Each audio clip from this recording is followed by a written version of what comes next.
আসসালামু আলাইকুম মালয়েশিয়া প্রবাসী ভাইগণ, আশা করি আপনারা প্রত্যেকে ভালো আছেন। মালয়েশিয়া কলিং ভিসা এখন কোন পর্যায়ে আটকে আছে? মালয়েশিয়া এখনও ভিসার এজেন্সি অনুমোদন দেয়নি কেন? চলুন খবরে বিস্তারিত জেনে নেওয়া যাক। মালয়েশিয়া কলিং ভিসা প্রসেসিং কোন পর্যায়ে আছে, আজকে এই বিষয়টা আমি একেবারে ক্লিয়ার করে দেব।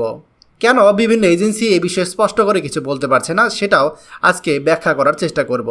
আপনারা স্ক্রিনে লক্ষ্য করুন, দেখতে পাচ্ছেন মালয়েশিয়া কেডিএন অর্থাৎ হোম মিনিস্ট্রি থেকে আসা একটি প্রমাণের কাগজ। আমি আগেই বলে নিচ্ছি, এটি একটি MAC এর মাধ্যমে পাঠানো হয়েছে। এটি মালয়েশিয়া একটি কোম্পানি কনস্ট্রাকশন সাইটের জন্য। এই সাইটে তাদের 45 জন লোকের প্রয়োজন।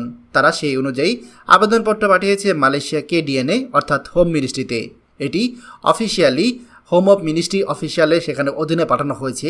তারা লিখেছে যে আমাদের 45 জন লোক দরকার। এখানে তারিখ দেখতে পাচ্ছেন, নিচে লেখা আছে লুলুক সান, যার অর্থ আপনার আবেদন গ্রহণ করা হয়েছে। বলা হয়েছে খুব শীঘ্রই আমরা আপনাকে অ্যাপ্রুভাল বা পাস দেব, মানে ডিমান্ড লেটার ইস্যু করা হবে, যেটা বাংলাদেশে চলে যাবে সংশ্লিষ্ট এজেন্সির কাছে। যে এজেন্সি এই কনস্ট্রাকশন সাইটের সাথে যুক্ত থাকবে তারা সেই ডিমান্ড লেটারটি গ্রহণ করে প্রার্থী বা কর্মীদের কাছে পৌঁছে দেবে। আশা করি আপনারা বুঝতে পারছেন যে এখন পর্যন্ত কলিং ভিসা প্রসেসিং কোন পর্যায়ে আটকে আছে।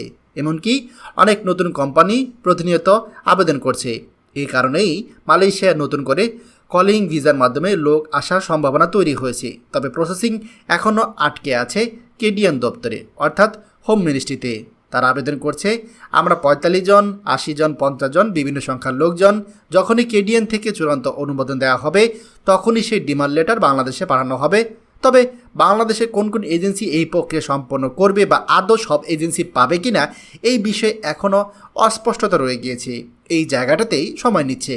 যখন মালয়েশিয়ার পক্ষ থেকে সবুজ সংকেত আসবে এবং ডিমান্ড লেটার পাঠানো শুরু হবে, তখন থেকে পুরোদমে ভিসা প্রসেসিং শুরু হয়ে যাবে। আমি মনে করি যে ডিমান্ড লেটার পাঠানোর 3 মাসের মধ্যেই বাংলাদেশ থেকে লোক মালয়েশিয়াতে যেতে পারবে। আশা করি আপনারা এখন বুঝতে পারছেন যে মালয়েশিয়া কলিং ভিসা বর্তমানে কোন অবস্থায় আছে। প্রিয় মালয়েশিয়া প্রবাসী ভাইগণ, খবরটি আমাদের মালয়েশিয়া প্রবাসী সকল ভাইদের সাথে এখনই শেয়ার করে সবাইকে এই গুরুত্বপূর্ণ খবরটি জানার সুযোগ করে দিন। আর আপনি যদি আমাদের এই চ্যানেল নতুন হয়ে থাকেন, অবশ্যই আমাদের চ্যানেলটিকে সাবস্ক্রাইব করুন মালয়েশিয়া সকল গুরুত্বপূর্ণ খবর সবার আগে পাওয়ার জন্য। ধন্যবাদ সবাইকে।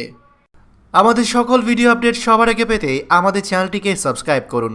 সাবস্ক্রাইব করতে সাবস্ক্রাইব বাটনে ক্লিক করুন এবং বেল আইকনে চাপুন, যাতে আমাদের কোনো নতুন ভিডিও আপনি মিস না করুন।